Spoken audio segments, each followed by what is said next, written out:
আমার বান্দা যখন পড়ে আলহামদুলিল্লাহি রাব্বিল আলামিন, সমস্ত প্রশংসা আল্লাহর, আল্লাহ তাআলা নিজে বলেন হামিদানি আব্দি, আমার বান্দা আমার প্রশংসা করেছে।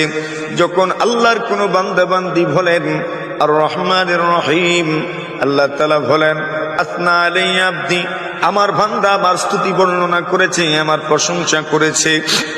এরপরে যখন বান্দা বলে মালিক ইয়াউমিদ্দিন, বিচার দিনের মালিক হচ্ছেন আল্লাহ, আল্লাহ তাআলা নিজে বলেন মাজ্জাদানি আব্দি, আমার বান্দা আমার বড়ত্বের বর্ণনা করেছে, আমার বড়ত্বের বর্ণনা করেছে।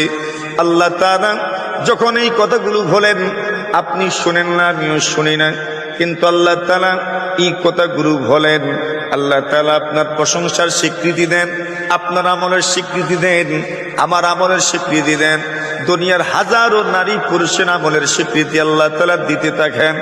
এরপরে বান্দা বলে ইয়্যাকা না'বুদু ওয়া ইয়্যাকা নাস্তাঈন, আয় আল্লাহ আমরা সবাই মিলে আপনার ইবাদত করি, আপনার কাছে সাহায্য চাই। আল্লাহ বলেন এই কথাটা আমার বান্দা শুধু আমার জন্য বলেছে। এরপরে বান্দা বলে ইহদিনাস সিরাতাল মুস্তাকিম, আমাদেরকে সরল সহজ পথ দেখান।